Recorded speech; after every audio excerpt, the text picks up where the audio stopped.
allowing me to speak on this. सबसे पहले ये जो पावर क्राइसिस आया हुआ है इसके दो पार्ट्स हैं. पहला पार्ट जो हमारे कंट्रोल में है और दूसरा पार्ट जो हमारे कंट्रोल में नहीं है, यानी कि आरएनजी सप्लाई की डिस्ट्रप्शन. इस वक्त हमारा सबसे बड़ा प्रॉब्लम ये है कि सारी सस्ती बिजली साउथ में बनती है. उसमें विंड जिसकी कोई मार्जिनल कॉस्ट नहीं है, जिसकी कोई वेरिएबल कॉस्ट नहीं है. थर की सबसे सस्ती बिजली मौजूद है. आप न्यूक्लियर की सबसे सस्ती बिजली जिसकी कोई फ्यूल कॉस्ट नहीं है वो आपके पास अवेलेबल है. लेकिन ये चीज़ें हमारे कंट्रोल में हैं कि हम इसको इवैक्यूएट नहीं कर पाते.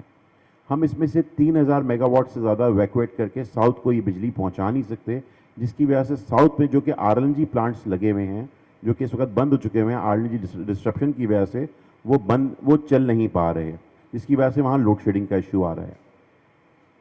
आपको मैं सिर्फ कुछ नंबर्स देना चाहूँगा कि हमारी टोटल इंस्टॉल्ड कैपेसिटी वो 41,000 मेगावाट है और हमारी जो टोटल इंडस्ट्रीज़ का सैंक्शन लोड है वो 22,000 मेगावाट है as per NEPRA own report. NEPRA की अपनी रिपोर्ट कहती है कि 22,000 मेगावाट हमारी इंडस्ट्रीज़ का सैंक्शन लोड है.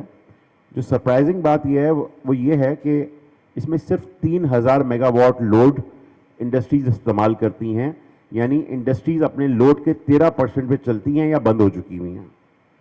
हमारी गवर्नमेंट से बहुत दरख्वास्त है, पावर डिवीज़न से बड़ी दरख्वास्त है कि फौरी तौर पे ये लाहौर मटियारी लाइन को ठीक किया जाए, इसके ग्रिड स्टेशंस को ठीक किया जाए, इसके इश्यूज़ को रिजॉल्व किया जाए, ताकि फौरी तौर पे ये पावर यहाँ से ये सस्ती बिजली जो 10-12 रुपए की बिजली है ये इवैक्यूएट होकर पूरे पाकिस्तान को मिल सके. और उसके बाद बड़ी आसानी के साथ आप ये बिजली अपनी इंडस्ट्रीज़ को 6 सेंट यानी 20 रुपए पर यूनिट पर दे सकते हैं, जिससे आपकी 3,000 मेगावाट की इंडस्ट्री कम से कम 8 से 9,000 मेगावाट कंज्यूम करेगी. इंडस्ट्री मौजूद है, सैंक्शन लोड मौजूद है. ट्रांसमिशन कंस्ट्रेंट्स की वजह से और गैस की लोकल गैस की नॉन सप्लाई की वजह से हम इससे बिजली नहीं बना पा रहे या इसको इवैक्यूएट नहीं कर पा रहे. हमारी दरख्वास्त है कि इस पर फौरी तौर पर आप तवज्जो दीजिए और इसको फौरी तौर पे एनर्जाइज करें और इसके जितने पेंडिंग प्लान्स हैं इनको फौरी तौर पे अमली जामा पहना के और इस पर काम शुरू किया जाए. बहुत शुक्रिया जी. Thank you sir. हमारे वाइस प्रेसिडेंट